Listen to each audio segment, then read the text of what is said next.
Esta es la agenda del día de hoy. Vamos a ver trastornos del potasio, del calcio, del fósforo y del magnesio. Empezando con los trastornos del potasio. El potasio es el cation más abundante del intracelular y tiene una relación de 35:1 con el espacio extracelular. El potasio corporal total va a tener múltiples funciones dentro de nuestro organismo. La principal de esta va a ser mantener el potencial de membrana en reposo, y por ello cuando veamos la parte de signos, síntomas que produce, va a estar en relación sobre todo con las células eléctricas del organismo, principalmente musculoesquelético. Otra de sus funciones va a ser que va a mantener el volumen intracelular, y esto gracias a la bomba sodio-potasio TPasa, que va a permitir el ingreso de 2 cationes de potasio por cada salida de 3 sodios. Va a controlar también el pH intracelular, va a ser responsable de la síntesis de proteínas y ADN, y va a participar también como un cofactor enzimático de múltiples reacciones químicas intracelulares, y va a también permitir el crecimiento celular. Entonces, el potasio en nuestro organismo se puede calcular de la siguiente manera, ¿no? Va a ser de entre 50 a 60 miliequivalentes por kilo de peso, y este se va a distribuir, como les mencioné, la mayor parte en el intracelular, entre un 95 a un 98%, y solamente un 2 a 5% se va a ubicar en el espacio extracelular, ¿no? Donde va a tener un rango muy estrecho, de entre 3.5 a 5.5 miliequivalentes por litro. Para la regulación del metabolismo del potasio, tenemos un equilibrio externo que va a estar determinado por la ingesta diaria y su excreción. La ingesta diaria, una dieta occidental, va a contener entre 60 a 100 miliequivalentes de potasio por día, que va a absorberse y va a absorberse a nivel intestinal, y parte de este potasio ingerido va a excretarse. 10% por vía digestiva a través de las heces y 90% por los riñones. Y esto va a estar supeditado por las necesidades del organismo. Entonces, como les mencionaba, hay un balance externo, ¿no? Y en este balance externo, vamos a ingerir normalmente el potasio por la dieta. Esta va a ser absorbida y finalmente excretada por estas 2 vías que les mencioné. Entonces, dentro de este balance externo, el riñón va a tener una función primordial en pacientes con una función renal normal, que va a ser del 90%. Y en pacientes con una enfermedad renal crónica, sobre todo en estadios avanzados, esta relación en cuanto a la excreción de potasio va a variar, y solamente el 10% se va a excretar por vía renal, y la mayor parte, el 90%, va a excretarse por las heces.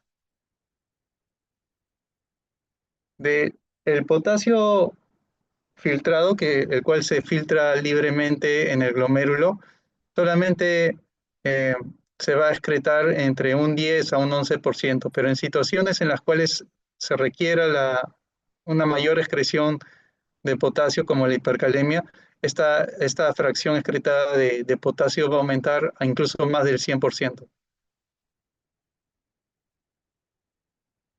Dentro de la función tubular, el potasio se va a reabsorber un 70% en el túbulo proximal, un 20% en la rama ascendente gruesa de Henle, que esto va a representar una absorción fija, y cuando se requiera una mayor excreción de esta, el resto, que va a representar un 5 a 10%, va a estar regulado por la nefrona distal, es decir, por el túbulo contorneado distal y por el túbulo colector cortical. Y esta va a estar regulado y va a depender del estímulo de distintas hormonas, y en este caso principalmente de la aldosterona. Acá podemos ver algunas células que se encuentran en, en la nefrona distal, las células principales, que va a contener en el lado apical o luminal el canal epitelial de sodio que se va a abrir por estímulo de la aldosterona al llegar de la circulación sistémica por los capilares peritubulares y actuar en su receptor citosólico. Cuando se une la aldosterona a su receptor citosólico, este canal epitelial de sodio se va a abrir y va a ingresar el sodio al intracelular generando un gradiente electroquímico con un potencial de voltaje negativo en el lumen, en el, en el lumen del tubuli. Y este potencial, este gradiente electroquímico va a permitir la apertura de los canales de potasio, los ROMK, y la salida y la secreción del potasio de estas células.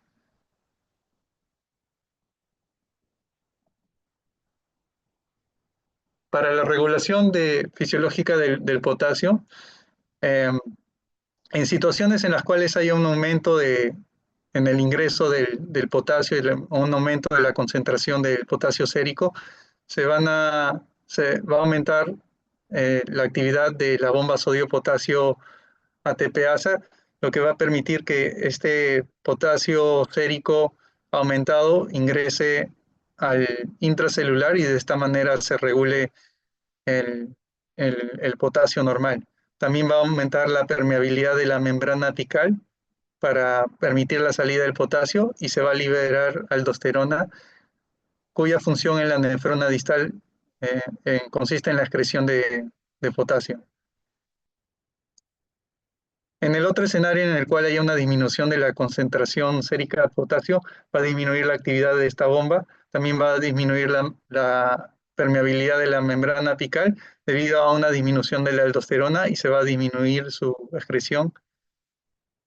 Para ello es importante la aldosterona, la cual va a actuar en las células principales del túbulo distal, aumentando la expresión de la bomba sodio-potasio TPasa, aumentando también la expresión y la apertura de los canales epiteliales de sodio, aumentando también la expresión de los canales ROMK y aumentando la permeabilidad luminal.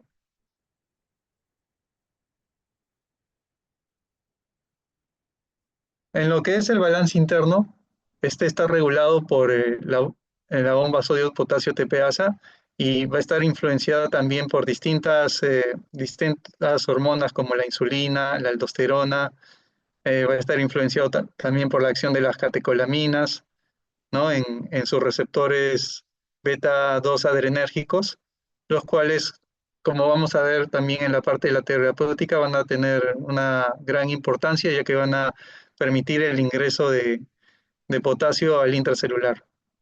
La insulina actúa de una manera similar, pero por otro mecanismo también permite el ingreso del potasio al intracelular. Y la aldosterona también, debido a su efecto eh, celular y su efecto también a nivel de la nefrona distal de los riñones. Una osmolaridad incrementada va a permitir también el paso de agua del intracelular al extracelular y en estas condiciones va a producir una dilución del potasio sérico. Y las variaciones en el pH también van a alterar esta distribución del potasio del intra al extracelular, ya que en situaciones de acidosis va a estar incrementado el potasio sérico y en situaciones de alcalosis va a estar disminuido. Y esto se debe principalmente a que en situaciones de acidosis donde las concentraciones de hidrogeniones están incrementados, estos hidrogeniones para el organismo para tratar de compensar y llevar al paciente a la eufemia va, eh, va a permitir o va a estimular el ingreso de estos protones hacia el interior de la célula, pero en intercambio por un cation de potasio. Y lo contrario ocurre en las situaciones de alcalemia, en las cuales, debido a esta disminución de iones hidrógeno, va a ser necesario la salida de iones hidrógenos del intracelular al extracelular y esto va a poder ser realizado con el ingreso de iones potasio al intracelular. Ya hablando de los trastornos del potasio como tal, tenemos la hipocalemia o hipopotasemia, la cual es la disminución del potasio sérico menor de 3.5 miliequivalentes por litro. Entonces, para eh, el diagnóstico de la hipocalemia se tiene que primero descartar una pseudohipocalemia, y esto va a producirse en situaciones en las cuales haya un aumento de la celularidad, eh, por ejemplo, en circunstancias de leucocitosis extrema, ¿no? Como una reacción leucemoide, en las cuales va a haber una gran actividad de la bomba sodio-potasio ATPasa, y va a hacer que en la muestra que se tome al paciente el potasio sérico esté falsamente disminuido. Habiéndose descartado una causa ficticia de hipocalemia, tenemos principalmente tres causas de hipocalemia, o tres grupos de causas que van a dividirse en causas por redistribución, y esto va a verse principalmente asociado a ciertos estímulos, como por ejemplo de eh, estímulos catecolaminérgicos que actúen a nivel del receptor beta 2 adrenérgico, y esto puede estar influenciado también por distintas drogas, ¿no? Como beta 2 agonistas, como por ejemplo en pacientes con crisis asmática, con eh, pacientes que reciben tratamiento con insulina, como los diabéticos, y pacientes que reciben teofilina. Y también puede verse en otras causas como aumento del pH, también en una causa genética rara que es la parálisis periódica familiar. Tenemos también por ingesta disminuida, ¿no? Pacientes con desnutrición crónica, inanición por muchos días pueden presentar hipocalemia, aunque esta es una causa rara, ya que los requerimientos diarios de potasio en una dieta equilibrada, una dieta normal, por lo general va a impedir o va a evitar que disminuya el potasio sérico por esta causa. Más frecuentes son que se deba a pérdidas gastrointestinales, como en pacientes con diarrea crónica, con síndromes malabsortivos, pacientes que presenten colostomías con una gran o en pacientes con ileostomías, ¿no? Con una gran drenaje, ¿no? Y también pacientes con pérdidas urinarias, que puede ser debido al uso de diuréticos, principalmente diuréticos de asa o diuréticos tiacídicos, al exceso de mineralocorticoides, como en ciertas patologías, como el síndrome de Cohn. Algunas otras enfermedades más raras pueden ser debido a síndrome de Little, Barter o Gittelman, que son tubulopatías, ¿no? En distintos segmentos de la nefrona. Puede producirse también por el uso de anfotericina B, puede producirse también a la hipomagnesemia, y esto se debe a que en los canales epiteliales de sodio, en las células epiteliales de sodio, los canales ROMK van a estar regulados por la presencia del magnesio sérico. En ausencia del magnesio, estos canales se van a mantener permanentemente abiertos, y va a favorecer la secreción de potasio. Y también se va a poder ver en situaciones de diversas causas de poliuria. Otras causas tenemos por aumento de sudoración, con sudoración profusa. También en pacientes que se encuentran en diálisis pueden presentar esta complicación si presentan un exceso ¿no? en el número de sesiones, ¿no? En el tiempo de la diálisis, pero ya son causas más raras. En el cuadro clínico, las principales manifestaciones van a ser eh, del sistema musculoesquelético con debilidad muscular o parálisis, pero también puede haber alteraciones en el músculo liso, puede producirse estreñimiento, debilidad de miembros inferiores, puede haber irio parialítico, puede producirse rhabdomiólisis, y alteraciones en electrocardiográficas, como depresión de la onda T, también puede verse aparición de onda SU. En algunos casos también puede confundirse con una síndrome coronario agudo, debido a que pueden presentarse también descenso del segmento ST. Acá podemos ver algunos de los cambios electrocardiográficos que ven en ambos extremos. En la hipocalemia puede verse, como les mencioné, la onda T baja. Eh, de ahí, cuando la disminución del potasio sea mayor, puede aparecer ondas U, que son ondas que continúan a la onda T y que pueden confundirse como una onda T mellada. Puede aparecer también un ST bajo. Acá podemos ver algunos de los cambios que se producen conforme va disminuyendo la concentración sérica de potasio.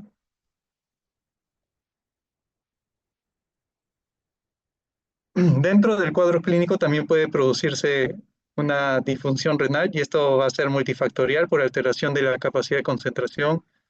Es también una producción aumentada de amonio. Puede producirse también secundario a la rhabdomiólisis que presenta el paciente. En cuanto al tratamiento, no, el tratamiento va a depender de la causa. Por lo general, en situaciones que se den debido a causas por redistribución, el manejo va a ser simplemente suspender el fármaco que está produciendo la redistribución, pero en situaciones de presión del potasio corporal total va a estar indicado la reposición con distintos, la reposición de potasio con distintos tipos de soluciones. Por lo general, al reponer potasio, se repone con solución fisiológica y no se indica el uso de la dextrosa, porque la dextrosa va a estimular que se libere insulina, la cual va a producir que esta dextrosa que se está ingresando ingrese al intracelular y no se quede en el espacio extracelular. Hay unas reglas también en cuanto a la velocidad de infusión del potasio, ¿no? Por lo general, va a depender también de la gravedad de la hipocalemia. En hipocalemias leves, la indicación de la administración de potasio es por vía oral, siempre y cuando el paciente no presente pérdidas gastrointestinales que impidan la absorción el potasio por vía oral.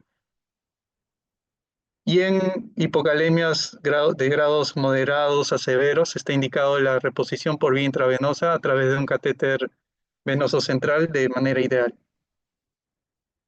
También tiene que monitorearse los niveles de magnesio sérico, ya que la hipomagnesemia va a ser una causa de hipocalemia refractaria. Y en casos de hiperaldosteronismo primario, si el adenoma se puede tratar de manera quirúrgica, este sería el tratamiento. Y si se debiese a una hiperplasia, estaría indicado el uso de diuréticos ahorradores de potasio. Acá hay unas sustancias, ¿no?, las que se usan para la hipocalemia. Tenemos eh, como presentación en nuestro medio el cloruro de potasio al 20%. Esa otra presentación de cloruro de potasio de 14.9% ya no está disponible en nuestro medio, y ahora solamente contamos con el cloruro de potasio al 20%, que va a dar 28 equivalentes. Y tenemos también una presentación de fosfocalium que va a contener 20 equivalentes de potasio.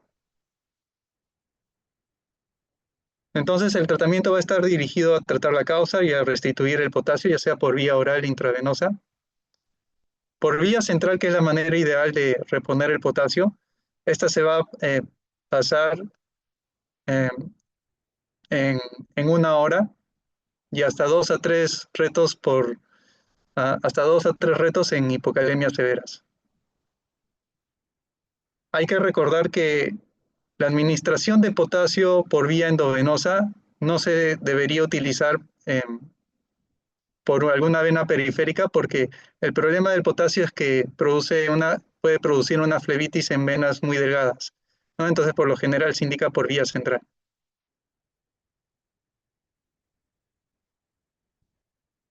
Ahora, en el caso de las hipercalemias, se definen como la concentración de un potasio mayor a 5 miliequivalentes por litro.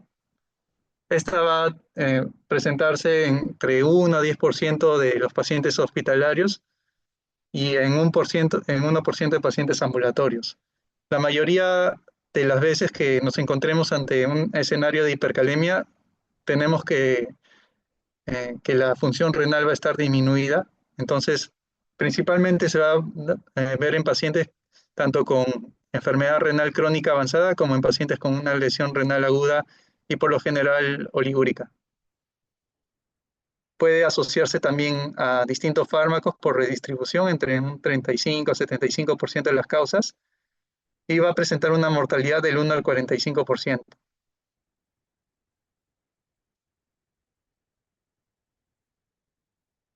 La mayoría de los casos las vamos a ver en pacientes con una falla renal. Eh, la mortalidad también va a estar determinada por el nivel de concentración de potasio sérico. Mientras más severa sea esta, va a presentar mayor mortalidad,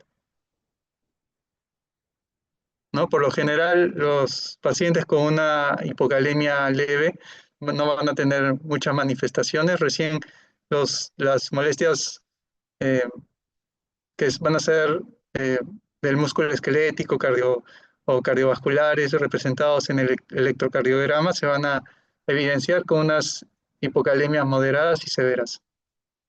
Entonces, en el electrocardiograma podemos ver distintos patrones característicos, principalmente la presencia de onda T picuda, pero también puede verse disminución de la onda P, también estrechamiento del intervalo QRS.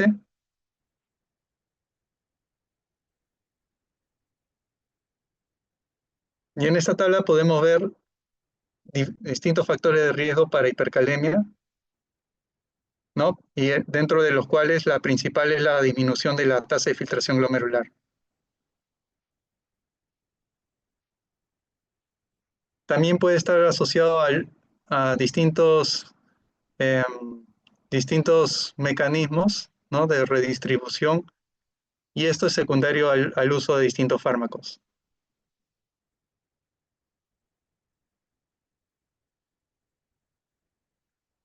En cuanto a la etiología, la podemos clasificar en causas por redistribución, y en esta entrarían los betabloqueadores, también la hiperglicemia, las situaciones de hemólisis en las cuales se va a producir una gran liberación del potasio del intra al extracelular, pero no solamente en situaciones de hemólisis, sino también en síndrome de lisis tumoral, también se puede ver por el ejercicio físico intenso, por intoxicación por fluoruros, por somatostatina, por manitol, puede ser por un aumento de ingresos, tanto endógenos como exógenos, y dentro de los ingresos exógenos puede ser por lisis, hemólisis, rhabdomiólisis, por sangrado gastrointestinal y por estados hipercatabólicos. De los exógenos, estos pueden ser por suplementos ricos en potasio, por eh, algunas hierbas medicinales, la disminución de los egresos, como en la enfermedad renal crónica o en la lesión renal aguda, puede producirse también por alteración del sistema de renina, angiotensina, aldosterona, por uso de IECAS, AINES, la heparina, que va a inhibir la síntesis de la aldosterona, por inhibidores de la calcineurina, por el uso de ahorradores de potasio como espironolactona y en situaciones de hipoaldosteronismo.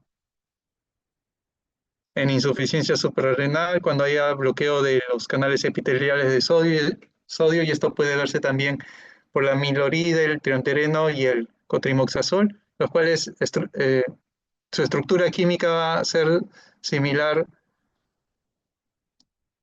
va a ser similar a la aldosterona, y es por ello que va a ser similar a la aldosterona, pero va a bloquear estos canales ENaC, y también puede deberse a un bajo aporte distal de sodio, como en pacientes con falla cardíaca, cirrosis y con falla renal.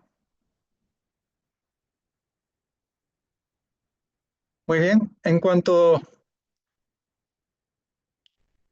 En cuanto al diagnóstico, acá tenemos un algoritmo que nos va a permitir, ¿no?, diferenciar las distintas causas de hipercalemia. Lo primero, como les mencioné, es revisar cómo está la función renal. Si esta se encuentra, con el paciente se encuentra con una creatinina alterada, eh,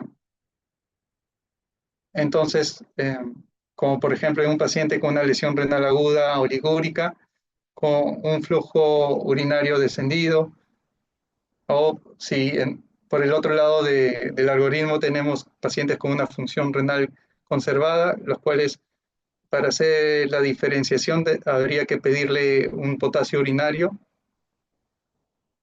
Si este potasio urinario se encuentra aumentado más de 150 equivalentes por litro, habría que revisar solicitándole una aldosterona para ver si esta se encuentra baja o no.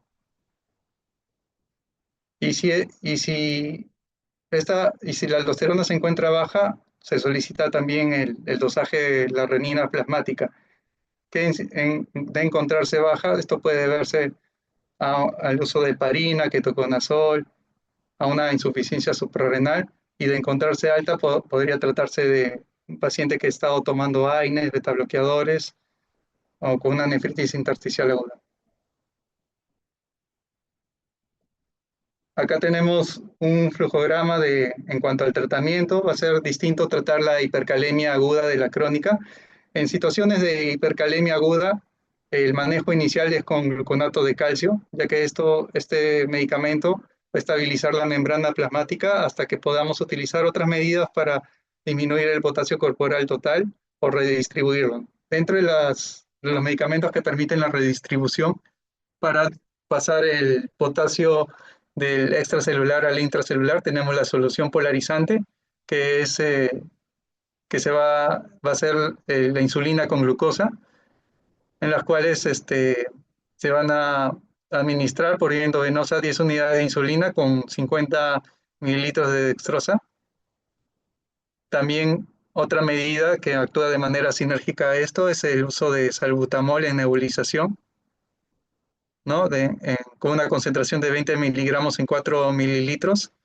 Y esta acción va a darse en los primeros 20-30 minutos, lo que nos va a permitir o dar tiempo para utilizar medicamentos como los diuréticos, que va a permitir la remoción del potasio corporal total. También en situaciones de acidosis de situaciones de acidosis metabólica concomitante estaría indicado el uso de bicarbonato de sodio. Pero finalmente, si ninguna de estas medidas funciona o son refractarias al tratamiento, se indicaría la hemodiálisis de emergencia. Y en pacientes con una hipercalemia crónica, que sobre todo se ve en pacientes con una enfermedad renal crónica estadio G4 o G5, eh, primero se restringiría el potasio de la dieta, se manejaría la terapia con inhibidores del sistema renina-angiotensina-aldosterona como YECAS o ARA2, que o bien se reduciría la dosis o cuando ya presente una función glomerular estimada menor a 30 podría, eh, y si no se controla con otras medidas, se tendría que suspender estos medicamentos. También está indicado en pacientes con hipercalemia crónica el uso crónico de diuréticos, principalmente furosemida, el uso de bicarbonato por vía oral, y también se debe considerar el uso de quelantes de potasio, ¿no? Como el kayexelate, aunque este ya ha caído más en desuso, pero se cuentan con otros como el patiromer, ¿no?, que van a actuar evitando la absorción intestinal de potasio.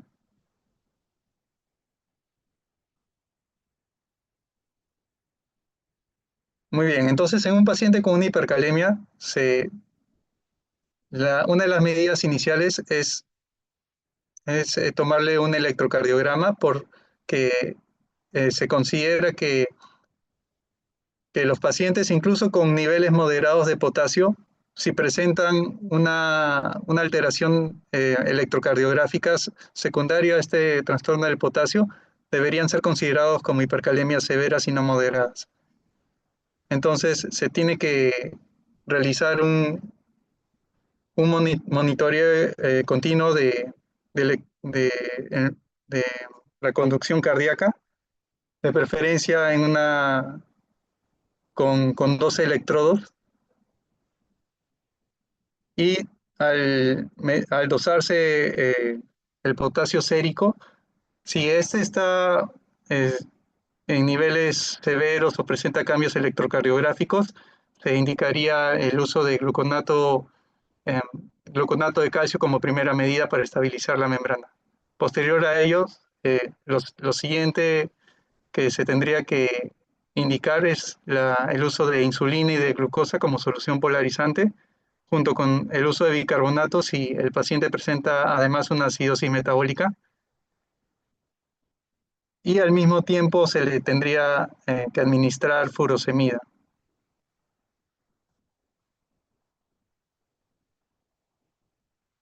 Acá en esta tabla podemos ver las dosis, el inicio de acción de cada uno de estas medidas farmacológicas, ¿no? En el gluconato de calcio al 10% se pueden usar una o dos ampollas pasados en 2 a 5 minutos. La insulina, entre 5 a 10 unidades de insulina R en 500 cc de dextrosa al 5%.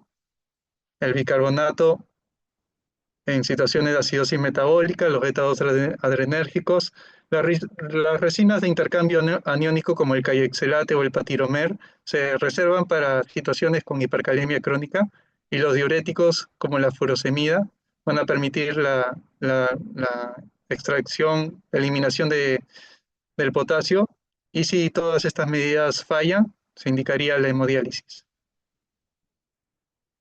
Pasando al siguiente trastorno, que son los trastornos del potasio, perdón, los trastornos del calcio. El calcio tiene bastantes diversas funciones en el organismo, principalmente constituye los huesos y también el esmalte dentario. Eh, Va a permitir también la correcta coagulación de la sangre. A nivel intracelular, el envío y recepción a nivel del sistema nervioso central va a permitir el envío y recepción de señales nerviosas, va a permitir también la contracción muscular, la secreción de algunas hormonas y el mantenimiento de un ritmo cardíaco normal.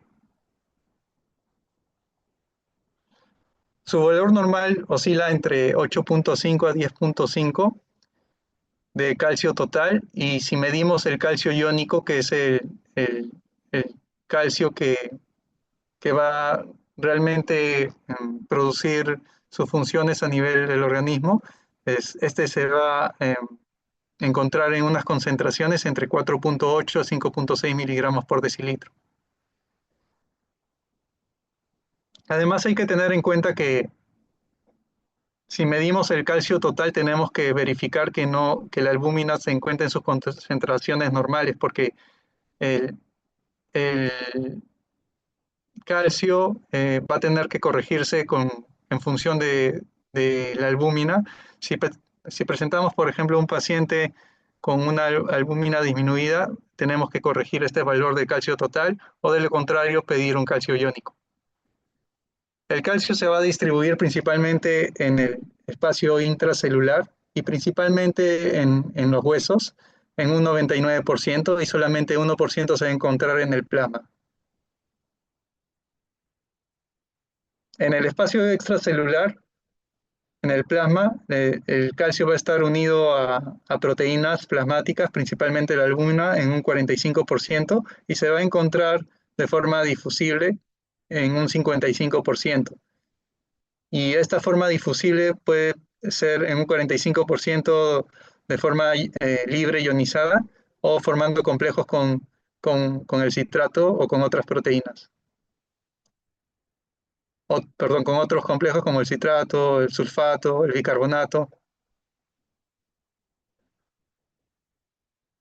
En cuanto a su regulación y su homeostasis, entre un 15 a 30 milimoles o 300 miligramos de la ingesta diaria van a ingresar, ¿no?, de calcio, que van a ser absorbidos 120 miligramos a nivel intestinal, y 20 miligramos va a secretarse y va a excretarse unos 260 miligramos de calcio al día. El calcio que va a ser absorbido se va a distribuir al músculo, a otros tejidos y también va a eliminarse por vía renal en aproximadamente 100 miligramos de calcio al día. Además, el calcio va a regularse por distintas hormonas, como por ejemplo y principalmente la paratormona, las cuales es una hormona que va a liberarse de las glándulas paratiroideas, que son en este gráfico van a ser esos cuatro glándulas pequeñas que se van a encontrar posterior a la glándula tiroides y que en situaciones en las cuales haya o detecte una disminución del calcio sérico va a liberar esta hormona, la paratormona, la cual va a liberarse y va a actuar eh, primero a nivel renal con un aumento de la reabsorción renal de calcio. También va a producir una excreción de fósforo. Va a actuar también a nivel óseo, donde va a producir un aumento de la resorción ósea con mayor actividad de los osteoclastos. Y a nivel sí, de vía digestiva, lo que va a hacer va a aumentar la absorción intestinal de calcio y esto lo va a hacer a través de el calcitriol, al aumentar la síntesis de calcitriol. Como podemos ver en el lado izquierdo, tenemos que el calcitriol se va a formar a partir del 7 de hidrocolesterol, el cual, el cual por acción de la luz solar va a transformarse en colecalciferol o vitamina D3. Esta vitamina D se obtiene o bien por la por la exposición solar o mediante la dieta, ¿no? Pero la mayor parte se va a obtener de la exposición solar. El colecalciferol va a sufrir dos hidroxilaciones. La primera en el hígado, en el cual se va a hidroxilar por la 25 alfa hidroxilasa y posteriormente va a sufrir una segunda hidroxilación a nivel renal en el túbulo contorneado proximal gracias a la enzima 1 alfa hidroxilasa. Y finalmente va a formar lo que es la vitamina D activa, que es la 1,25 de hidroxivitamina D3, también llamado calcitriol.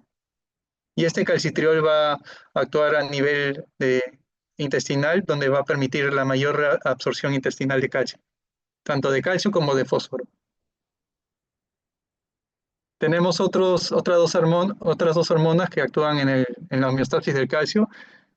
Por un lado tenemos el factor de crecimiento fibroblástico 23, el cual va a actuar a nivel renal y también a nivel de la glándula paratiroides, donde va a disminuir la secreción de paratiroides y en el riñón va a aumentar la excreción de fosfato, va a también disminuir la síntesis de 1-alfa hidroxilasa, por lo tanto va a disminuir la síntesis de calcitriol y va a aumentar la 24 hidroxilasa, que es una enzima que también disminuye la síntesis de calcitriol.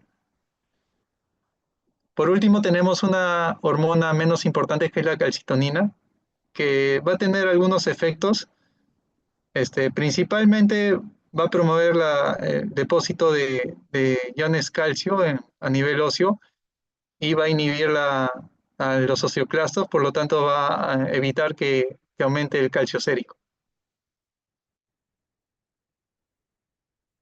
Eso a nivel macro. A nivel micro tenemos la regulación intestinal. En el lado izquierdo podemos ver algunas una célula intestinal, la cual va a tener su membrana apical el receptor TRPV6, el cual va a permitir el movimiento transcelular del calcio a través de unas proteínas que es la calvindina. Y esto va a ser dependiente de la acción del calcitriol, el cual va a unirse a su receptor en receptor de vitamina D en el intracelular y va a permitir la expresión de estos canales. Y la otra manera es el transporte paracelular del calcio entre las uniones intercelulares, como se puede ver en imagen. Por otro lado, en el lado derecho, podemos ver la regulación renal en la cual, déjenme ver si puedo señalarles. ¿Veis? Segundo.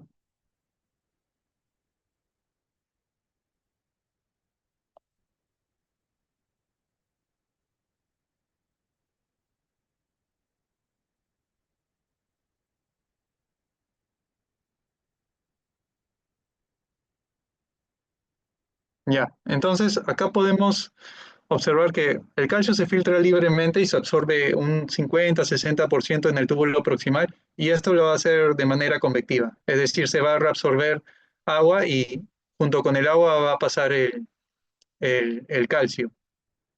Después, posteriormente, en la rama ascendente gruesa de Henle se va a producir la reabsorción de entre un 20 a 25% del calcio y esto se va a realizar de manera paracelular,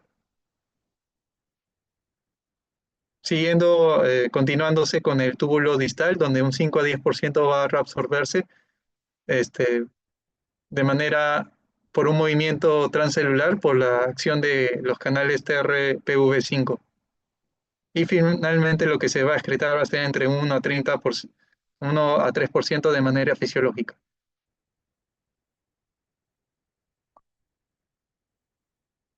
Pasando a lo que es la patología, los trastornos, empezando con la hipocalcemia, va a ser la disminución del calcio sérico, ya sea del calcio total corregido o del calcio iónico. Va a tener una importante relación con el fósforo y la mayoría de las causas las vamos a agrupar según si se correlaciona con una disminución o con un aumento del fósforo sérico. Tenemos tres principales mecanismos fisiopatológicos para que se produzca la hipocalcemia. Uno es la salida del calcio eh, de la sangre al intracelular, otro tenemos la disminución de aporte desde el hueso y también tenemos la disminución de aporte desde el intestino. Entonces acá tenemos algunas causas de hipocalcemia, las que se asocian a un fósforo plasmático normal o bajo.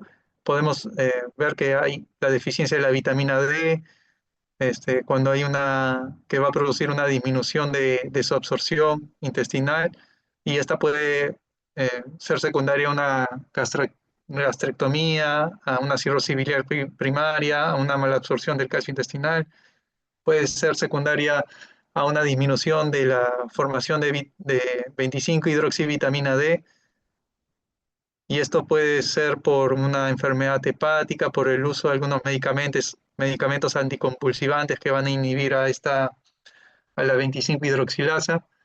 Puede ser también por disminución en la formación del calcitriol, como en pacientes con falla renal o en pacientes con raquitismo dependiente de vitamina D tipo 1, o por resistencia al calcitriol, como por ejemplo en pacientes con raquitismo dependiente de vitamina D tipo 2.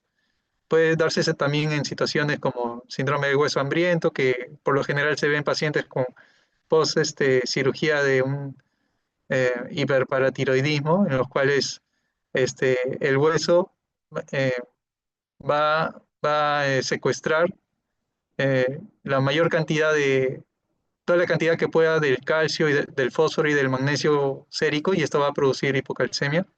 Puede deberse también a una deficiencia del magnesio o una pancreatitis aguda. Dentro de las causas que se asocian a fósforo sérico aumentado tenemos el hipoparatiroidismo idiopático esporádico, el hipoparatiroidismo posoperatorio, puede ser también por un pseudo hipoparatiroidismo, puede deberse en muchos casos también a enfermedad renal crónica en estadios avanzados o una lesión renal aguda.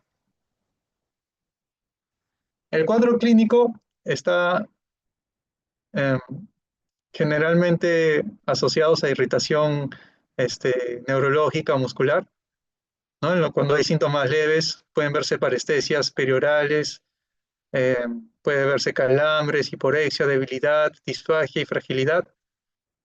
Pueden haber también síntomas graves, ¿no? Y esto está también en relación a la velocidad de instauración de la hipocalcemia, ¿no?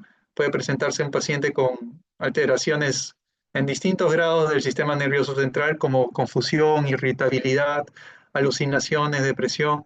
También puede tener trastorno de la coagulación, alteraciones en el electrocardiograma, lo más característico es la prolongación del QT, y el QT tiene que corregirse según la frecuencia cardíaca, ¿no? Tenemos también algunos signos característicos como el signo de Chebostek y el signo de Trousseau. El signo de Chebostek, como podemos ver en la imagen de la izquierda, a la percusión del nervio facial se va a producir una contracción de la hemicara del mismo lado. Y en el signo de Trousseau, que es menos frecuente, pero puede verse cuando al insuflar el tensiómetro, ¿no? Hasta una presión arterial sistólica,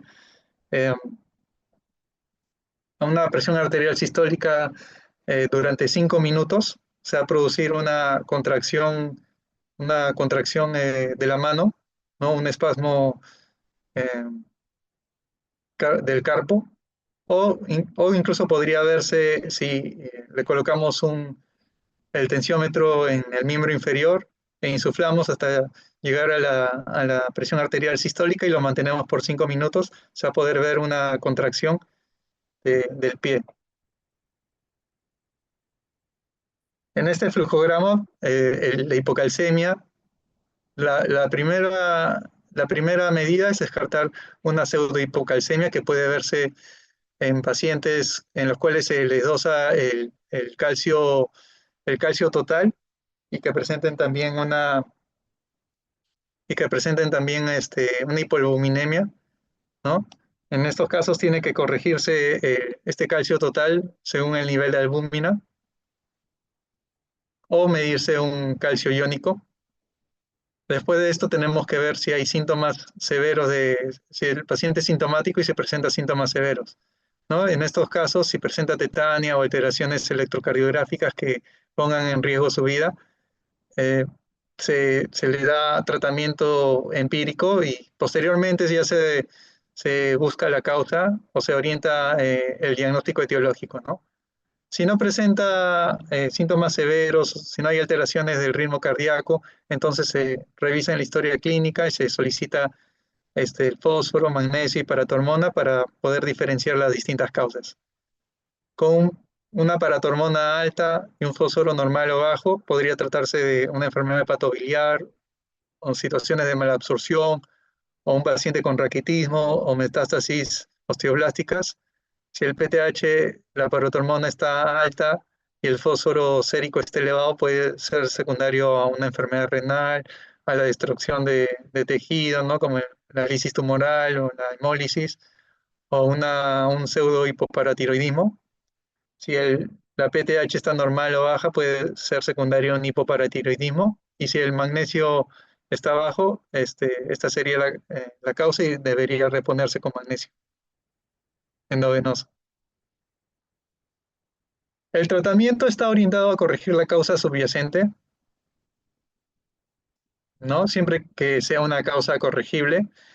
Y el manejo farmacológico endovenoso se indica cuando el calcio sérico se encuentre por debajo de 7 miligramos por decilitro, en el cual se le indica gluconato de calcio al 10%, que es la presentación que tenemos en nuestro medio. Y cada ampolla de gluconato de calcio al 10% va a tener 93 miligramos de calcio elemental. Entonces, en pacientes con síntomas graves como tetania, convulsiones, la medida inicial es darle un bolo de 1 a 3 ampollas en 100 a 250 mililitros de dextrosa al 5%, y una vez que hayan pasado los síntomas graves, continuarle con 10 ampollas diluidas en 1 litro de dextrosa al 5% y pasarle en una infusión continua en 24 horas. Debiendo monitorizarse el calcio y el magnesio, el calcio cada 6 horas y al menos un control de magnesio sérico. En cuanto a la hipocalcemia crónica, ¿no? Que se suele ver en pacientes con enfermedad renal crónica, Lo que usamos son suplementos orales de calcio, eh, en los cuales tenemos que calcular según la presentación el calcio elemental que tiene cada una de estas tabletas. Lo que tenemos en el Ministerio de Salud es el carbonato de calcio, y este carbonato de calcio que va a tener dos presentaciones de 500 miligramos y de 1200 miligramos, 1250 miligramos, va a tener un 40% de calcio elemental. Entonces, a un paciente con una hipocalcemia crónica se le tendría que dar el 40% de calcio elemental del carbonato de calcio de 1250 miligramos, vendría a ser 500 miligramos, y se le daría entre 2 hasta unas 4 tabletas por día, y con eso cumpliríamos con la suplementación de calcio en estos pacientes. Si es secundaria hipotiroidismo, eh, por ejemplo, en el postoperatorio, un síndrome de hueso hambriento, debería prevenirse con la utilización de calcio y vitamina D a altas dosis y también como tratamiento. También se pueden utilizar diuréticos tiacídicos, los cuales los cuales van a aumentar la reabsorción, la reabsorción tubular en el túbulo, la reabsorción tubular de calcio. Y en casos idiopáticos o adquiridos, se utiliza calcitriol. Se puede utilizar calcitriol de 0.25 a 1.5 microgramos por día. Se debe llevar el valor del calcio sérico a un límite normal bajo, entre 8.5 a 9 miligramos de calcio total en un día, perdón, de calcio total, estos niveles, porque si tratamos de aumentar los niveles, esto va a aumentar también el riesgo de nefrocalcinosis o nefrolitiasis.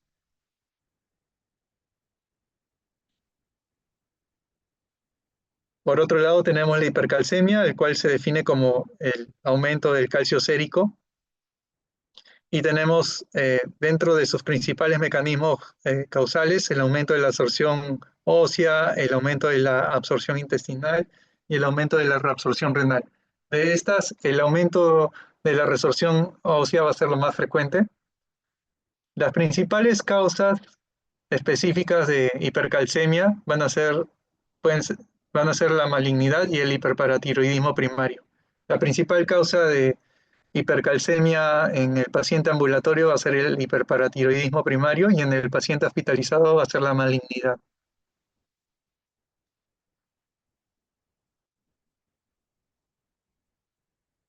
Acá podemos ver una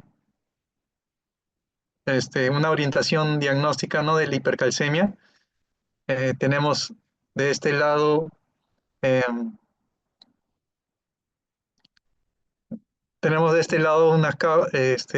el hiperparatiroidismo primario, ¿no?, en el cual puede deberse a un adenoma primario, a una hiperplasia difusa primaria, a un adenocarcinoma, o a ser parte de una neoplasia endocrina múltiple. Puede ser también secundario a distintas enfermedades neoplásicas por tumores sólidos, ¿no?, como situaciones de eh, síndrome paraneoplásico, principalmente por cáncer de mama, cáncer pulmonar, cáncer renal y cáncer de tiroides, o puede ser también debido a la presencia de neoplasias hematológicas como el mieloma, el linfoma y la leucemia, en los cuales esta no va a estar regulado por la paratormona, sino por un péptido relacionado a la paratormona. Puede deberse también a intoxicaciones por vitaminas, como principalmente la vitamina D, o puede ser por una hipervitaminosis A.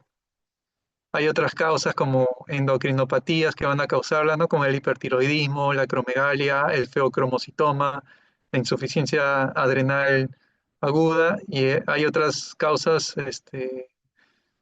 como las enfermedades granulomatosas, en las cuales va a haber un aumento de- de la síntesis de calcitriol, ¿no?, como por ejemplo en pacientes con sarcoidosis, con tuberculosis, beriliosis, histoplasmosis, lepra o silicosis, y algunas otras causas menos frecuentes, como el tratamiento con ciertos medicamentos como tiazidas, litio, teofilina, eh, un síndrome de leche alcalina, ¿no? El cual se puede ver se veía anteriormente, ¿no? En pacientes que tomaban antiácidos. Eh, También se puede ver en la fase de recuperación de una lesión renal aguda. Y esto debido a rhabdomiólisis. El cuadro clínico va a ser muy variable, desde asintomático hasta pacientes con una crisis hipercalcémica, y esto va a depender de la velocidad de instauración del cuadro clínico. A nivel renal va a producir poliuria, polidipsia, ya que va a generar una resistencia a la hormona vasopresina y por lo tanto eh, no, perdón, va a haber va a producir una diabetes insípida nefrogénica y por lo tanto una poliuria y una polidipsia. Puede producir también litiasis, puede producir lesión renal aguda, debido a que estos pacientes suelen estar muy deshidratados debido tanto a las pérdidas urinarias como a las pérdidas digestivas que pueden presentar por náuseas, vómitos. Eh, También en el hueso va a producir debilidad, dolor muscular, puede producir también osteoporosis, esto por la resorción ósea que por lo general está aumentada, puede presentar también distintos niveles de deterioro del sistema nervioso central, desde desorientación hasta letargia, convulsiones y coma. Y a nivel cardiovascular puede presentar arritmias cardíacas como bradicardia, clásicamente puede presentar un QT corto. Y cuando todas estas manifestaciones se presentan al mismo tiempo, estaremos ante una crisis hipercalcémica, que es una emergencia médica. En el diagnóstico, ¿no? Al paciente le solicitamos un calcio sérico, el cual se va a encontrar elevado. Este se tiene que repetir, ¿no? Si con un calcio iónico o corregirse con la albúmina si esta se encuentra disminuida. Si se confirma la hipercalcemia, el siguiente paso diagnóstico sería medir eh, la parotormona. Si esta se encuentra elevada, estaríamos ante un hiperparatiroidismo primario o terciario. Y si se encuentra levemente aumentada o normal, tendría que diferenciarse de una hipercalcemia hipocalciúrica familiar, que es un trastorno hereditario, por mutación de unos receptores. Si la paratormona se encuentra baja o en el límite inferior bajo, es una hipercalcemia no mediada por hormona eh, por paratormona, y en esos casos tenemos que medir los niveles de 25 hidroxivitamina D, de 1.25 hidroxivitamina D y el péptido relacionado a la PTH. El péptido relacionado a la PTH se va a encontrar elevado en condiciones de una hipercalcemia humoral por una malignidad, ¿no? Que puede ser una neoplasia sólida o hematológica. Si está normal el péptido relacionado a la PTH, y medimos el 1.25 hidroxivitamina D y este se encuentra elevado, tendríamos que sospechar en alguna enfermedad granulomatosa o un linfoma. Si no se encuentra elevado, pero el 25 hidroxivitamina D, el calcidiol, se encuentra elevado, puede ser por una intoxicación por vitamina D. Y si no se encuentra elevado, tendríamos que solicitar algunos estudios en orina, como el proteinograma electroforético en orina o en suero, como también el proteinograma electroforético más inmunofijación en suero y dosaje de cadenas ligeras libres para descartar que se trate de un mieloma múltiple, o si estos exámenes han salido normales, podría ser por una intoxicación por vitamina A o por un hipertiroidismo. Acá en esta gráfica, ¿no? Podemos ver la relación de la paratormona con los niveles de calcio sérico. En verde podemos ver lo fisiológico, ¿no? Que es eh, cuando Conforme va aumentando el calcio sérico, va disminuyéndose la liberación, la síntesis de paratormona, tanto así que cuando está en un nivel tenemos un calcio sérico de 10 miligramos por decilitro, la paratormona va a estar prácticamente suprimida. En otras condiciones patológicas, como en un hiperparatiroidismo primario, el nivel de paratormona va a ir incrementándose junto con el nivel del calcio sérico, y en una hipercalcemia por malignidad, no se va a perder esta relación de los niveles de paratormona con el calcio, con el, con el calcio sérico, ya que esta va a estar mediada no por la paratormona, sino por el péptido relacionado a la paratormona. Y por lo tanto, la paratormona se va a encontrar disminuida o suprimida. Sobre el tratamiento, todos los pacientes deben recibir algunas medidas generales como la restricción del aporte en la dieta de calcio, ¿no? Que puede encontrarse en distintos productos, principalmente lácteos. También promover la deambulación, evitar la sedación, suspender los fármacos que podrían ser la causa, ¿no? Como el litio, las ciacidas, suplementos de calcio, vitamina D, calcitriol y vitamina A. Se debe hidratar al paciente ya que la mayoría van a encontrarse deshidratados, y la hidratación va a ser enérgica con solución salina este, fisiológica, ¿no? El 0,9%, con una tasa de infusión entre 200, incluso hasta 500 mililitros por hora, y esto va a depender, ¿no? de cada paciente, ¿no? De su estado de hidratación y de sus comorbilidades. Eh, Ya una vez que esté hidratado y si presenta sobrecarga hídrica, se indica también furosemida para tratar de remover, de excretar, ¿no? La mayor cantidad de calcio, ¿no? Por vía urinaria. Se utilizan también algunos antirresortivos como el bifosfonato, como bifosfonatos como el ivandronato, el pamidronato y solendronato, teniendo cuidado con este último, ya que el solendronato estaría contraindicado en pacientes con una tasa de filtración glomerular menor de 30.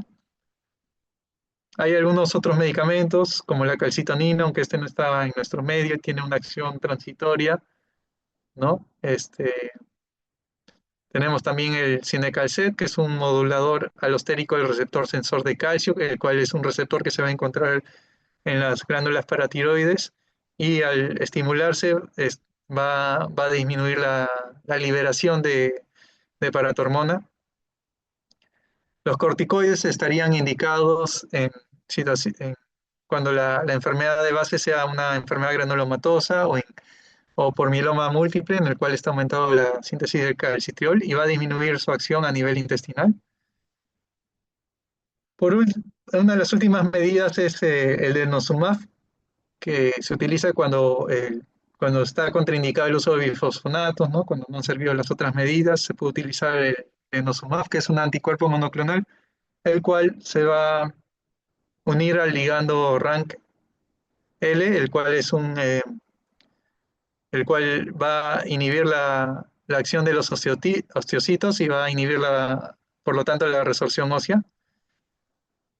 Y finalmente tenemos la hemodiálisis, en los cuales la cual se indica cuando todas las medidas anteriores han fallado.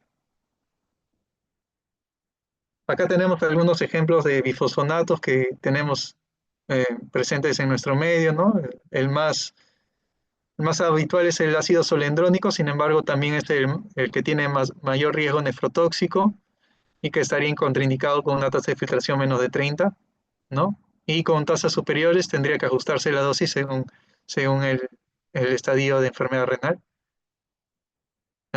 Los otros, el pamidronato y el ivandronato, también es un poco más difícil de conseguir, pero también se podría conseguir, ¿no? En algunas farmacias, ¿no? Que tienen un poco más de seguridad y pueden utilizarse incluso con tasa de filtración glomerular menor de 30.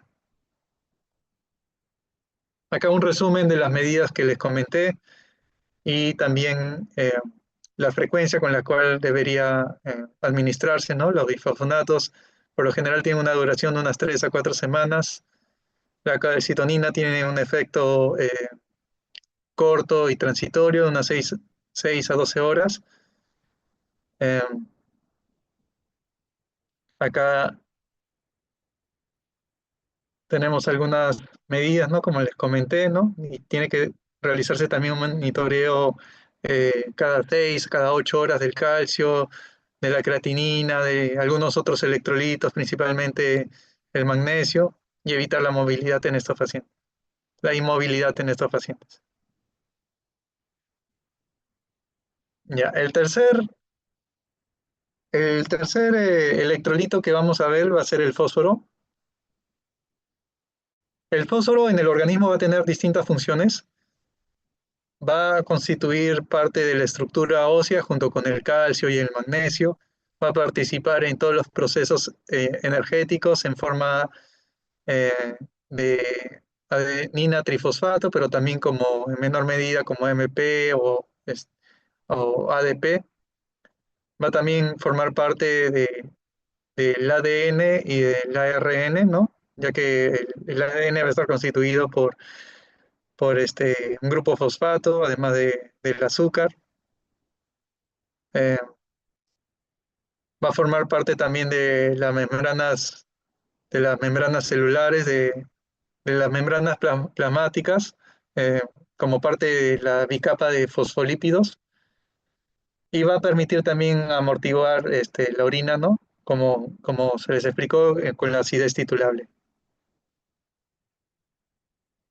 Su distribución va a distribuirse principalmente en el intracelular y principalmente en el hueso, en un 99%, y el restante 1% va a distribuirse en el espacio extracelular en forma de fosfato monosódico, como fosfato disódico o como de fósforo.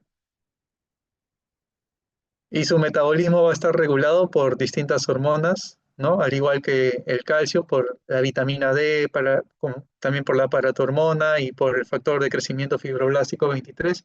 Solamente que en la paratormona lo que va a producir, y también el factor de crecimiento fibroblástico 23, va a ser una disminución, cuando estén estas aumentadas, va a producir una disminución del fósforo sérico.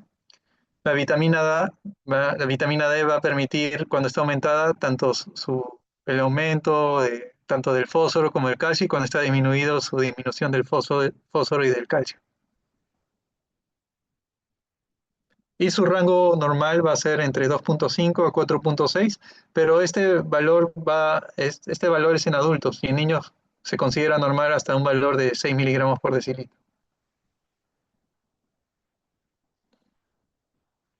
Acá podemos ver a nivel celular en el intestino, la absorción intestinal se va a producir a través de unos canales que va a permitir el movimiento transcelular. Estos son los canales NAPI, sodio fosfato inorgánico. Y, la reabsorción renal se va a producir principalmente eh, un 70% en el túbulo proximal a través de unos cotransportadores de sodio y fósforo inorgánico, y esto va a estar mediado por acción de la paratormona.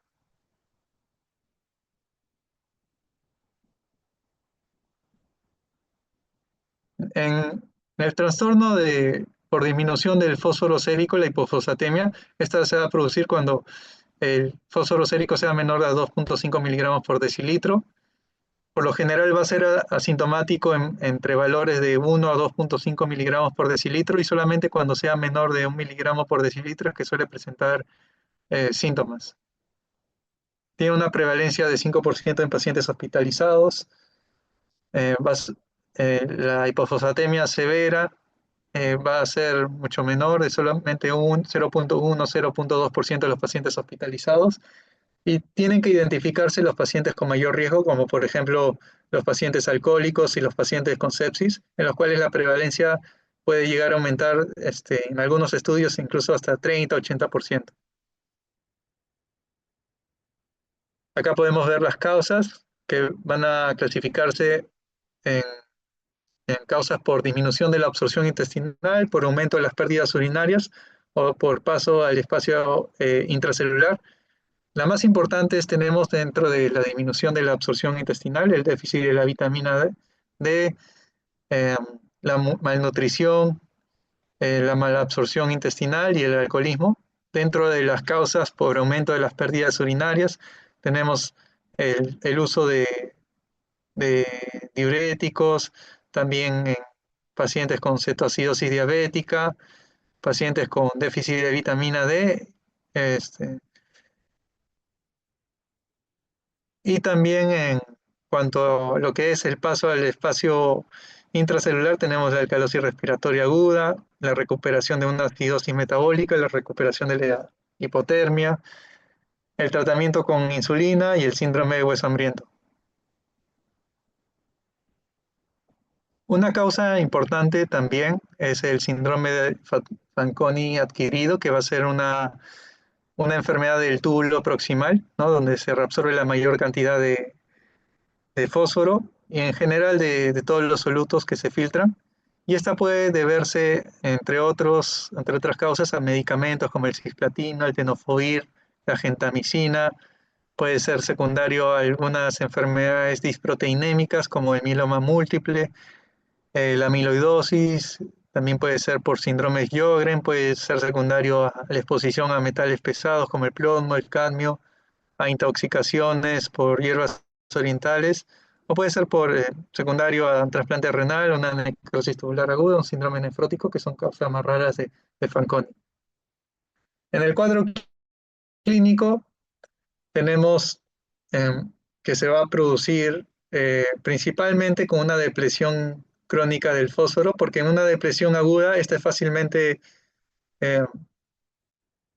esta es fácilmente compensada con la salida del potasio, digo, del fósforo eh, del intracelular, pero cuando se produce una depresión crónica y el fósforo eh, corporal total se encuentra disminuido, es que se van a presentar estas manifestaciones.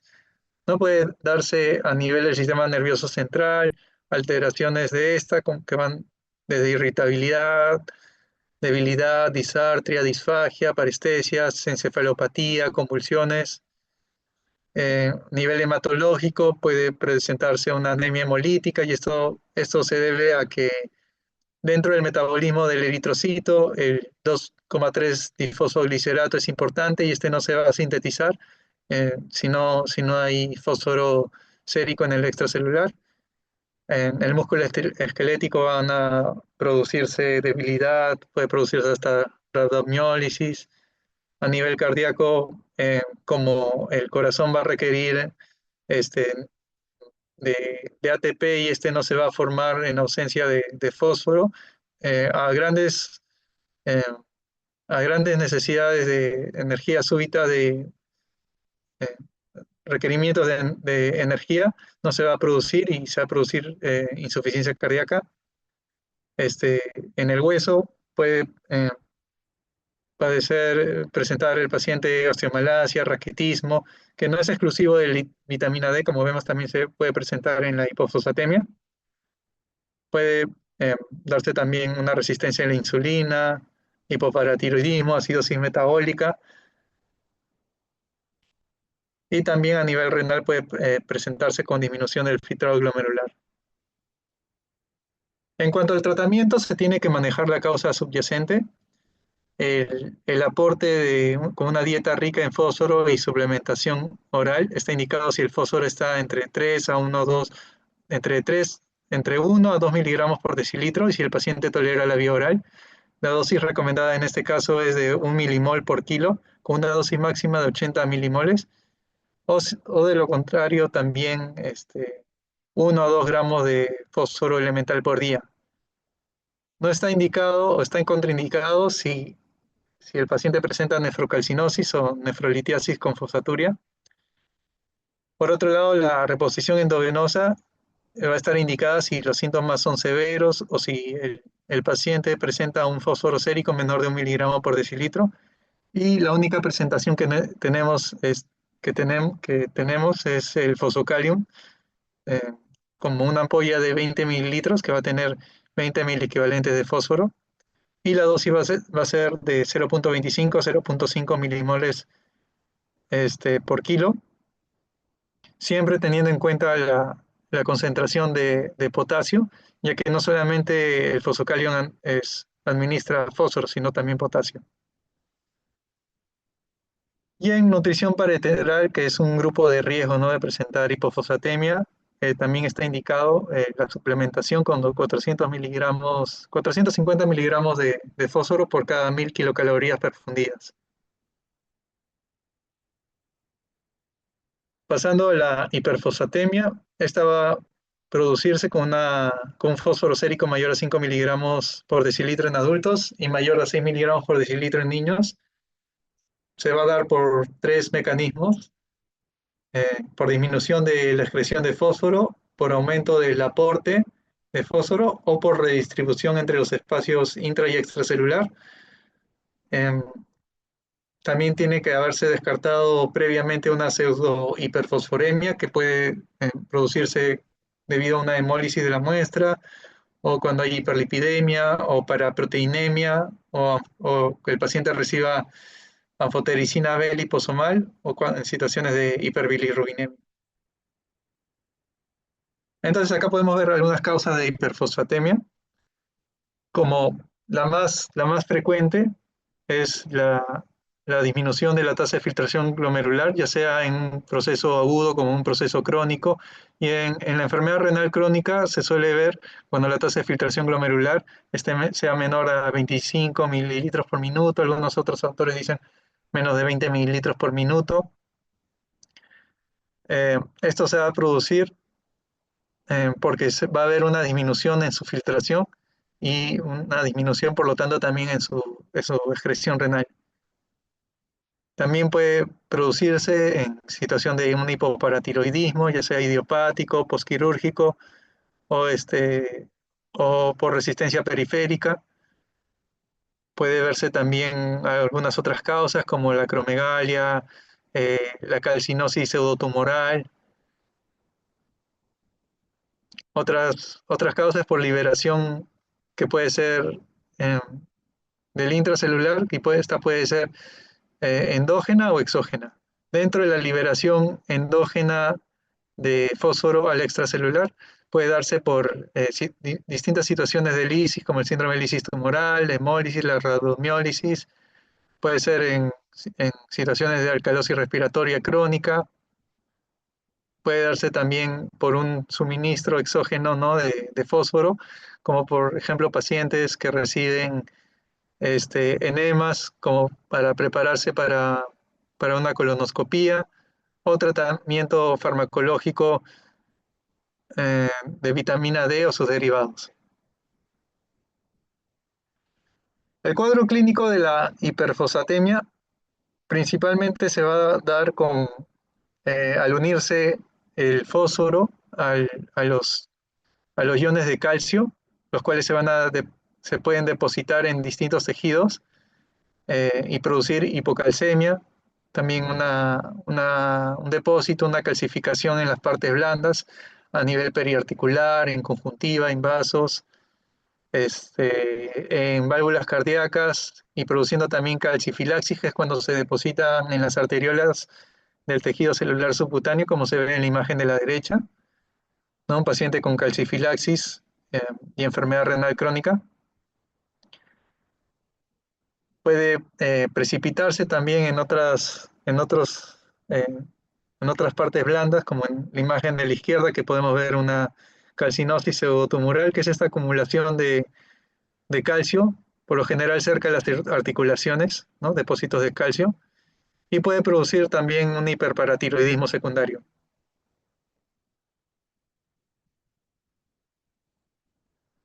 La hiperfosforemia aguda, en cuanto a su tratamiento, va a depender de si la función renal está conservada o si está disminuida. Lo más frecuente es que esté disminuida, pero cuando la función renal se encuentra conservada y se debe a alguna de las otras causas, se tiene que forzar la diuresis, ¿no?, para aumentar ¿no?, la eliminación renal, y esto se logra con solución salina al 0,9%, entre 3 a 6 litros por día, que puede ser complementado con el uso de acetazolamida de 15 miligramos por kilo cada 4 horas.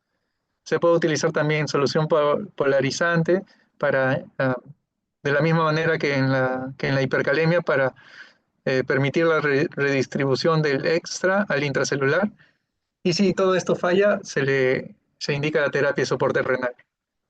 En pacientes con hiperfosfatemia crónica, con pacientes con insuficiencia renal, lo primero es la restricción dietaria de fósforo, más el uso de quelantes de fósforo y la presentación que tenemos es principalmente el carbonato de calcio, ¿no? La cual se va a indicar junto con los alimentos, ¿no?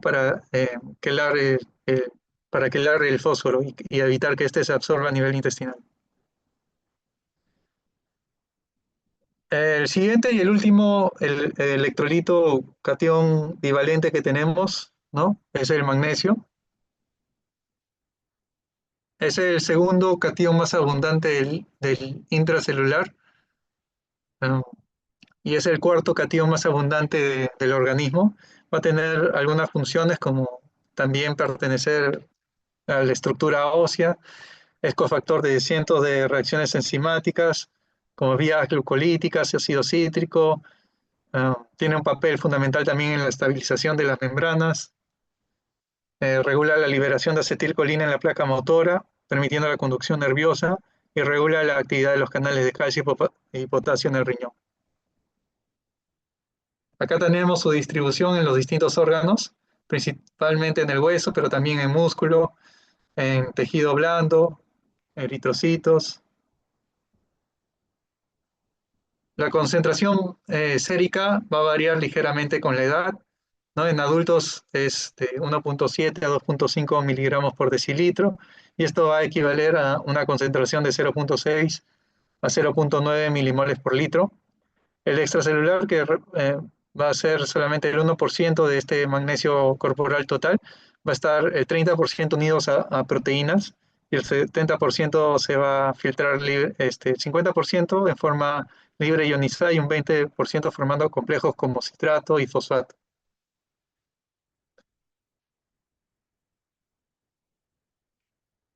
Sobre la regulación de la homeostasis del magnesio, eh, en la dieta occidental va a contener entre 200 a 300 miligramos por día. Se va a absorber en el ayuno a ilium un 75 a 100 miligramos. Eh, por vía paracelular el 90%, pero también un 10% por vía transcelular a través del canal TRPM6 del borde apical de las células intestinales.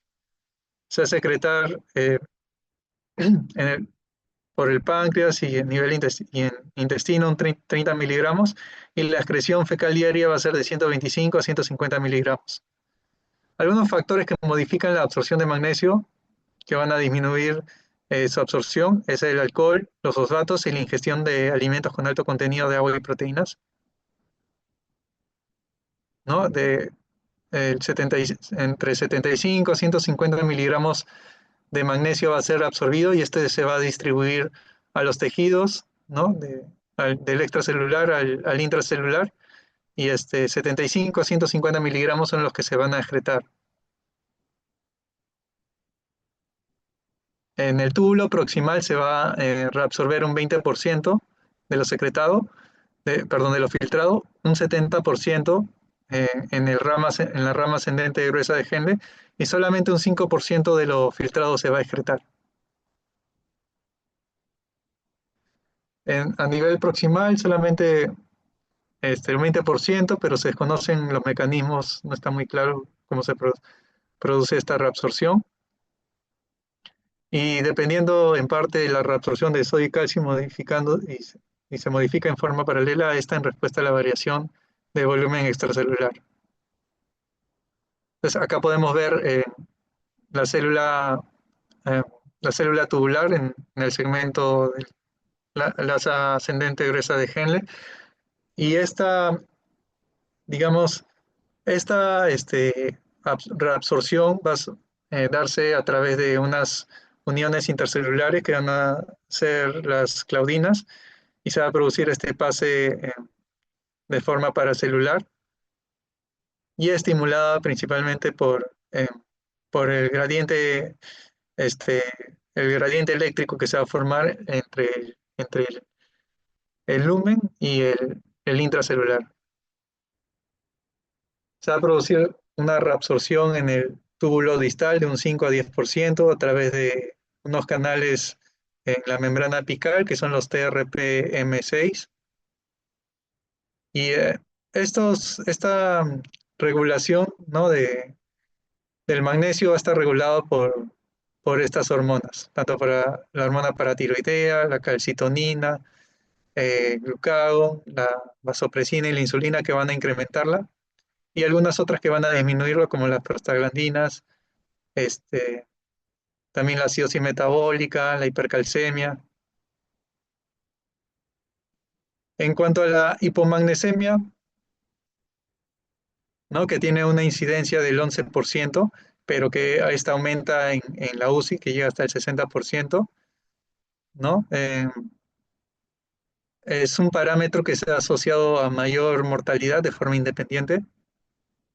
Puede deberse a una disminución de la ingesta o de la absorción intestinal, a un aumento de pérdidas gastrointestinales o renales, o puede ser secundaria redistribución. Es útil para diferenciar entre las pérdidas renales y extrarrenales el cálculo del magnesio urinario. Si este magnesio urinario calculado es mayor a 20 miliequivalentes en 24 horas, o si la fracción excretada de magnesio es mayor al 3% con una tasa de filtración glomerular normal, esto va a indicar pérdidas urinarias. Y cuando se calcule la fracción excretada de magnesio, siempre tiene que hacerse con un factor de corrección de 0.7 en la fórmula eh, ya que el magnesio que se va a excretar va a ser solamente el magnesio iónico libre y no va a ser el magnesio total.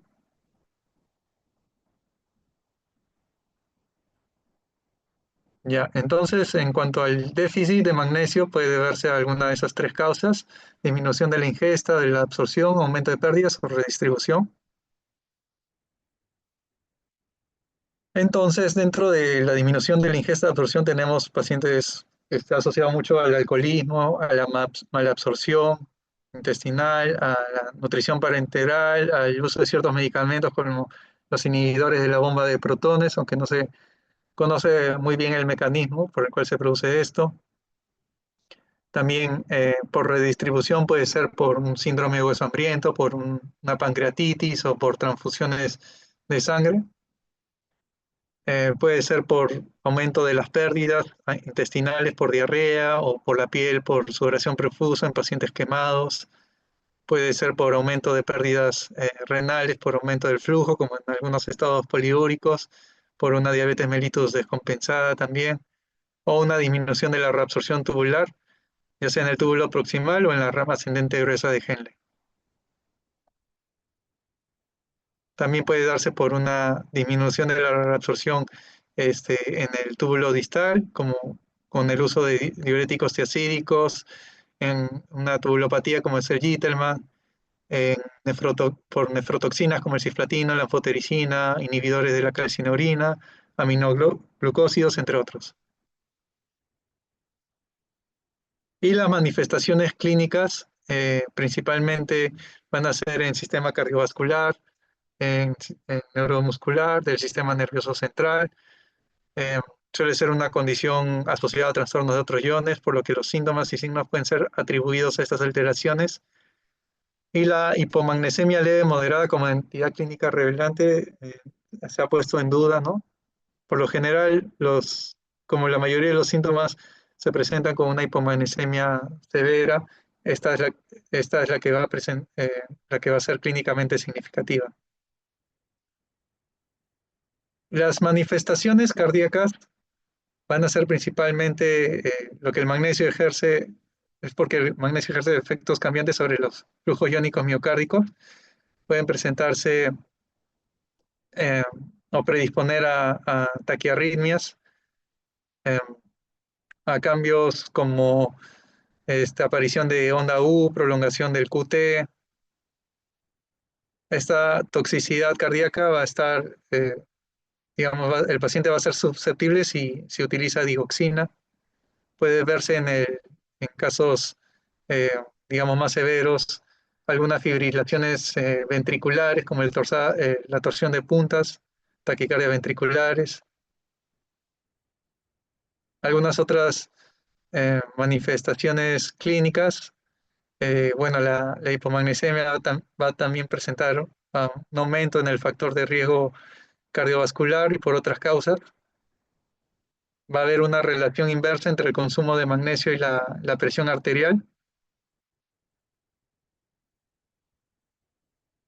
También van a presentarse manifestaciones neuromusculares, como trastornos aislados en la combinación con otras alteraciones electrolíticas, irritabilidad muscular, hiperreflexia, espasmos musculares, temblores, tetania. También se van a producir convulsiones tónico-clónicos generalizadas, desencadenadas em, por movimientos tónicos em, generalizados. Y hay que recordar que también el magnesio es un antagonista receptor del glutamato y por lo tanto también se pierde un mecanismo inhibidor, ¿no? Y se van a desarrollar también crisis epilépticas, convulsiones. También a nivel esquelético se puede producir una reducción del crecimiento esquelético en una mayor fragilidad del mismo, va a disminuir la actividad osteoblástica, aumentar la actividad osteoclástica. El magnesio va a afectar la formación de cristales y también este, la fuerza del hueso. Suele asociarse a hipocalemia y esto se debe a que el magnesio actúa en los canales RONCA de la nefrona distal, regulando su apertura. Y cuando haya una disminución del magnesio sérico, va a haber una apertura permanente de los canales RONCA con una mayor secreción de potasio, eh, una mayor secreción renal de potasio, produciendo de esta manera hipocalemia. Otros trastornos que puede presentar, se puede asociar a cefalea, puede provocar espasmos en músculo liso con asma. En cuanto al tratamiento, el tratamiento oral se va a indicar en pacientes asintomáticos, este, sin tetania, ni hipocalcemia, ni arritmias, ni diarreas, y las recomendaciones diarias como forma de suplemento eh, va a ser en hombres en 420 miligramos y en mujeres 320 miligramos a través de la dieta o si no a través de sales de magnesio, ¿no? De 1 o 2 gramos por día, que se encuentran en distintas presentaciones, principalmente polvos de 2 a 5 gramos de sales de magnesio. Pero las principales reacciones adversas de este tratamiento van a ser reacciones gastrointestinales como náuseas, diarrea. El tratamiento endovenoso está indicado en pacientes con una hipomagnesemia severa, sintomática. Se indica el sulfato de magnesio al 20%. En convulsiones arritmias se va a indicar 16.000 equivalentes endovenosos en 2 a 4 horas. Se considera que magnesio puede estar depletado en 1 o 2.000 equivalentes por kilo y se tiene que reponer 64.000 equivalentes de sulfato de magnesio en dextrosa al 5% en las primeras 24 horas y posteriormente 32.000 equivalentes por día por 2 a 6 días.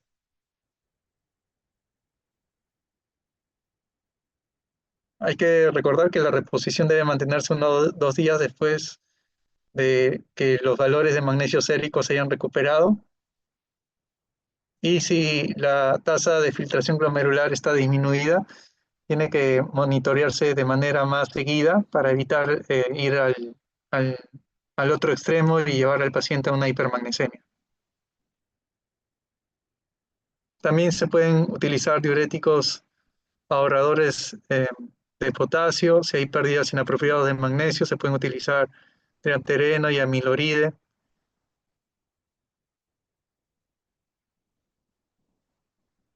Por último, como último trastorno electrolítico tenemos la hipermagnesemia. Y el riñón es capaz de excretar una gran cantidad de magnesio en situaciones en las cuales hay un exceso de este ion. Una vez que se ha superado el umbral del riñón para reabsorber, este empieza a eliminarse en mayor concentración en la orina. La concentración sérica de magnesio se va a determinar entonces por la tasa de filtración glomerular. Entonces la hipermagnesemia solo se va a dar en dos escenarios. Uno es la falla renal y otro es la ingesta excesiva.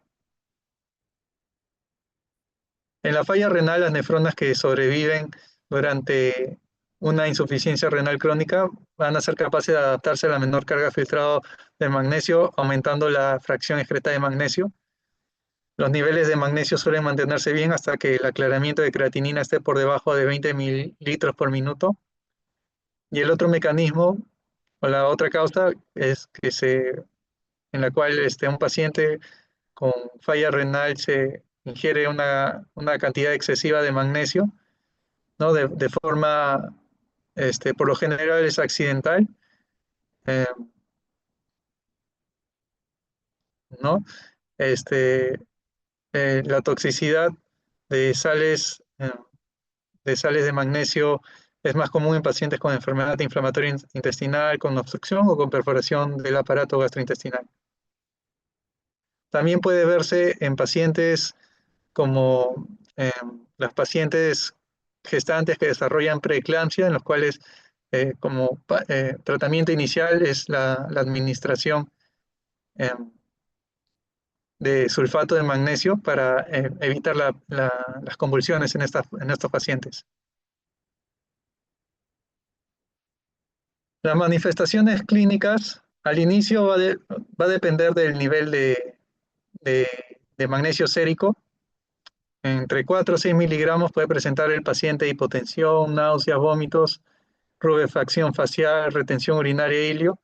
Si no se trata, va a aparecer parálisis muscular esquelética, hiporreflexia, bradicardias, bradiarritmias, depresión respiratoria, letargia, somnolencia, coma y paro cardíaco. Puede presentar también midriasis reactiva, que esto puede confundirse con un enclavamiento de la protuberancia, ¿no?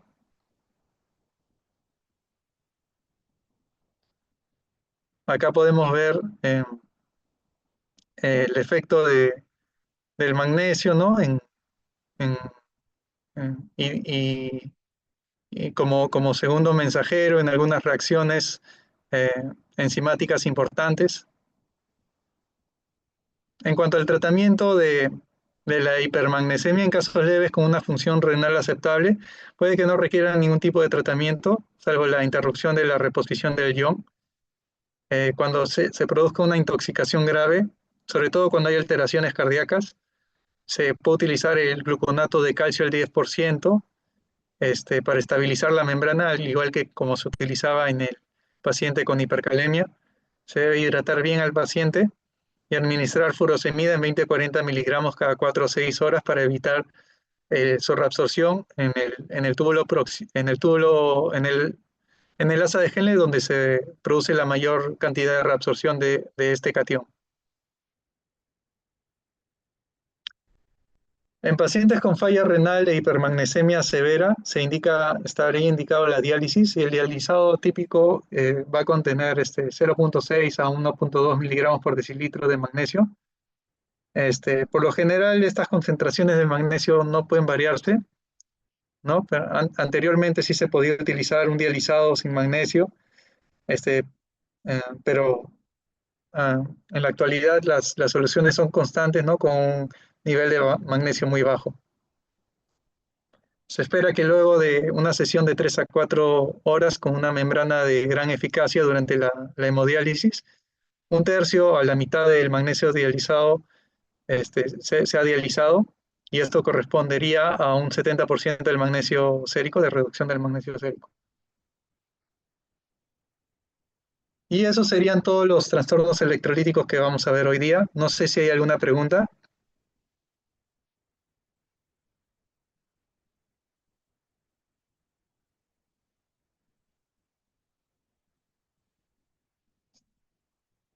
Si hay alguna duda sobre alguno de los electrolitos, este es el momento de hacerla. Si no, daremos por concluido el, el seminario de hoy día.